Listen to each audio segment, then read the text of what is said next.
क्या अनुवाद पुनर्रचना है? यह विषय जितना व्यापक है उतना ही दिलचस्प भी है। मैं कोई सिद्धहस्त अनुवादक तो नहीं हूँ, सिर्फ पढ़ने लिखने का शौक़ रखता हूँ। फिर भी इस बिंदु पर संक्षेप में ही अपने विचार रखने का प्रयास करूँगा। अनुवाद का काम बड़ा श्रम साध्य काम है।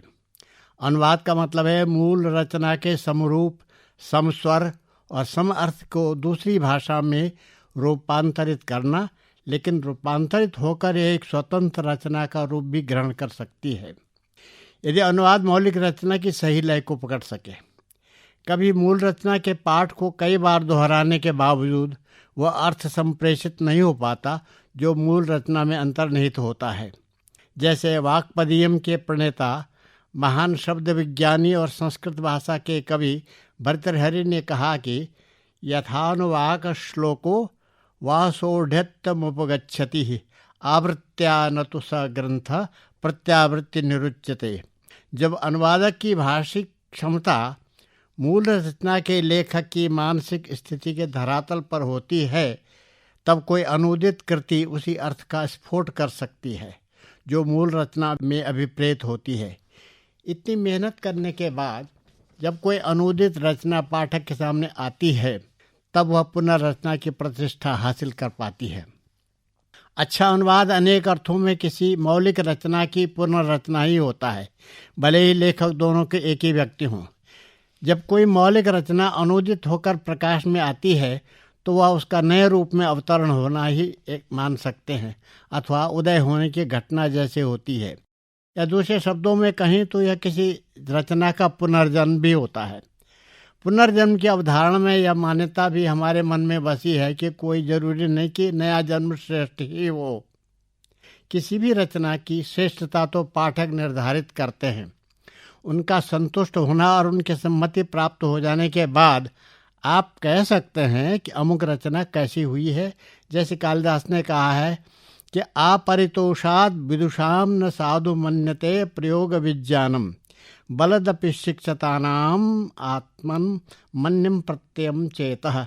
जब तक विद्वानों को पूर्ण संतुष्टि न हो जाए तब तक मैं अपने प्रयोग को सफल नहीं मान सकता। लेकिन यह एक अनुभूत सत्य है कि दुनिया का श्रेष्ठ साहित्य आज अनुवाद के कारण ही लोगों को पढ़ने के लिए मिल सका है।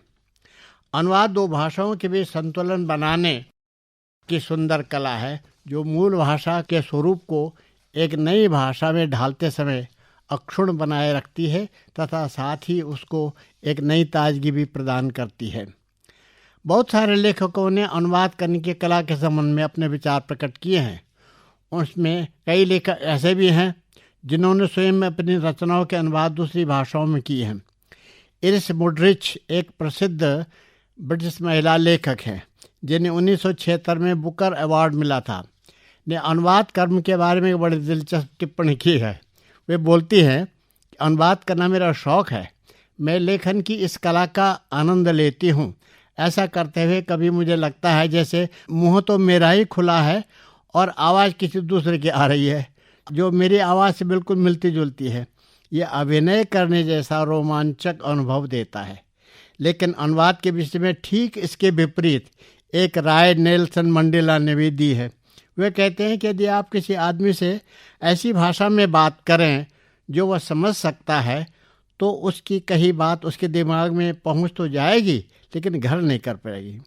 वहीं जब आप उसी की भाषा में उससे बात करते हैं तब वह सीधे जाकर उसके दिल तक पहुंचती है। गांधी जी ने अपनी आत्मकथा में लिखा है, इंग्लैंड में पढ़ाई करते समय उनको किसी ब्रह्म वेदांती ने एडविन अर्नोल्ड द्वारा अंग्रेजी में अनुवादित गीता के अनुवाद की किताब दी थी जिसका नाम द सॉन्ग सेलेस्टियल है। गांधी जी कहते हैं कि मैंने बड़े चाव से पूरी किताब पढ़ी, इसलिए मैं कह सकता हूँ कि मैंने गीता के कई अंग्रेजी अनुवाद पढ़े होंगे, लेकिन इससे बढ़िया अनुवाद मैंने आज तक नहीं पढ़ा। इस अनुवाद की विशेषता यह है कि यह गद्यात्मक अनुवाद न होकर पद्यात्मक है। कविता में रूपांतरित होकर यह मौलिक रचना के स्वर को पकड़ने में एक सुंदर और सफल प्रयास है।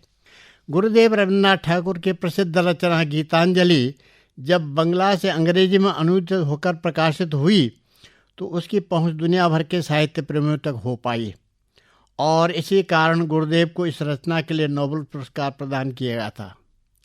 हम भारत के लोगों को भी इसी महान रचना का पता इसी अनुवाद के कारण लगा। गीतांजलि के 2 अद्भुत गीत हम स्कूल के दिनों में सामूहिक प्रार्थना के समय मिलकर गाते थे, जिनकी ये पंक्तियाँ मुझे आज भी मुखाग्र याद हैं। Life of my life, I shall ever try to keep my body pure, knowing that thy living touch is upon all my limbs. I shall ever try to keep all untruths out from my thoughts, knowing that thou art the truth which has kindled the light of reason in my mind. इसी तरह गीतांजलि की ही यह दूसरी कविता भी आपने जरूर सुनी होगी और पढ़ी होगी। Where the mind is without fear and the head is held high, where knowledge is free, where the world has not been broken up into fragments by narrow domestic walls, where words come out from the depth of truth, where tireless striving stretches its arm towards perfection. और अंतिम पंक्ति कहते हैं कि into that heaven of freedom, my father, let my country awake. एक German कवि गेटे थे, जो नाटककार, उपन्यासकार और रंगमंच निर्देशक और रंगकर्मी भी थे।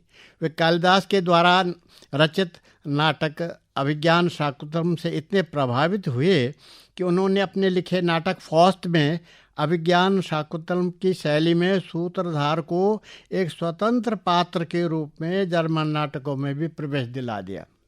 अभिज्ञान शाकुंतलम के संस्कृत से अंग्रेजी और फिर अंग्रेजी से जर्मनी में भाषा में अनुवाद से वो इतने प्रभावित हुए कि उसके विषय में उन्होंने एक बड़ी मार्मिक टिप्पणी की, जिसमें उन्होंने कहा कि अनुवाद की कमियों के बारे में आप कुछ भी कह लो, लेकिन मैं फिर भी यही कहूँगा कि यह बड़ा भारी कार्य हुआ है और दुनिया की जानकारी बढ़ाने के लिए यह सर्वाधिक प्रशंसनीय कार्य हुआ है। इसी सिलसिले में एक दिलचस्प वाक़या साझा करना चाहता हूँ।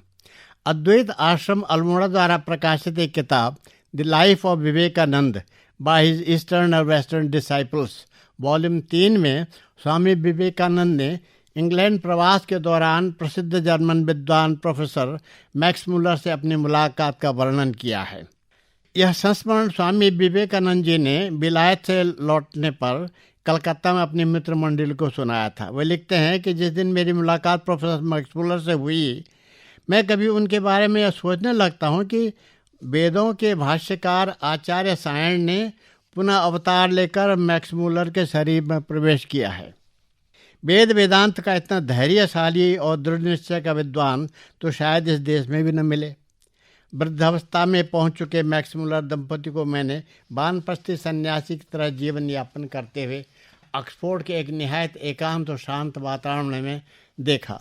उन्हें देखकर मुझे ऐसा लगा मानो मैं वैदिक प्रतिष्ठा वाले महर्षि वशिष्ठ और अरुंधति के ही साक्षात दर्शन कर रहा हूँ। उनसे विदा लेते समय मैक्स मुलर दंपति इतने भावुक हो गए कि उन दोनों की आंखों से अश्रुधारा बहने लगी। मैं भी द्रवित हो गया। यह वृत्तांत सुनकर विवेकानंद जी के शिष्य कहने लगे कि आचार्य, सायण के लिए क्या वही एक मलेच्छ का शरीर रह गया था कि उनको उसके शरीर में प्रवेश कर अवतार लेना पड़ा। इस टिप्पणी पर स्वामी जी बोले, अरे भाई, वेदांत को पढ़ने वाला व्यक्ति आर्य अनार्य जाति और वर्ण का किसी भेदभाव में विश्वास नहीं रखता। फिर भाष्यकार सायण जी कैसे करते, तुम ही सोचो। स्वामी जी आगे कहते हैं कि मैक्स मुलर ने अपनी पुस्तक की प्रस्तावना में लिखा है कि 25 साल तो मुझे आचार्य सायण के भाष्य की पांडुलिपि लिखने में लग गए और 20 साल इनको छपवाने में लगे। जीवन के 45 वर्ष इतनी कठिन किताब को छपवाने के लिए समर्पित करना, जिसकी भाषा अब प्रचलन में भी नहीं रह गई है, यह कोई साधारण बुद्धि का आदमी नहीं कर सकता। मैंने ऐसे ही उनको आचार्य सायण नहीं कहा होगा। इसी तरह 20वीं शताब्दी में संस्कृत के जाने माने एक अंग्रेज विद्वान आर्थर एंथनी मैकडोनाल्ड, संयोग से उनका जन्म यहीं मुजफ्फरपुर बिहार में हुआ था। वो एक फौजी अफसर के बेटे थे। उन्होंने संस्कृत साहित्य पर एक नायाब पुस्तक लिखी है, हिस्ट्री ऑफ संस्कृत लिटरेचर। और इतना ही नहीं, उन्होंने वैदिक संस्कृत के व्याकरण पर, वैदिक गाथाओं पर पुस्तक लिखी है। उनकी पुस्तक संस्कृत साहित्य के इतिहास में उल्लेख है कि 18वीं शताब्दी में विलियम जॉन्स नामक एक ब्रिटिश विद्वान ने संस्कृत के विधिवत अध्ययन का सूत्रपात तब किया था जब 1784 में एशियाटिक सोसाइटी ऑफ बंगाल की स्थापना हुई थी। विलियम जॉन्स ने कालिदास की रचना ऋतुसंहार का पहला अंग्रेजी अनुवाद साइकिल ऑफ सीजन्स प्रकाशित किया था, जो इतना पॉपुलर हुआ कि साहित्य संसार में इस कृति की धूम मच गई। अब अपने यहाँ की बात करें तो मैं बताना चाहता हूँ कि मुझे रामचरितमानस पढ़ते समय कभी ऐसा लगता है जैसे मैं कालिदास के महाकाव्य रघुवंश, व्यास जी की रचना श्रीमद् भागवत एवं अध्यात्म रामायण को एक साथ पढ़ रहा हूँ, क्योंकि मानस की कुछ चौपाइयाँ मुझे इन ग्रंथों के अनुवाद पढ़ने जैसा आनंद देता है। रघुवंश के इस श्लोक को सुनिए। को सूर्य प्रभु वंश क्वचाल्प विषयामति तितृषु दुष्टुर्मोहाद उडुपेनास्पि सागरम मंदः कवयश प्रार्थी गमनिष्याम उपहास्यताम प्रांशुलभ्ये फले लोभात उद्बाहुरेव वामना। अब मानस के इस चौपाई को सुनिए।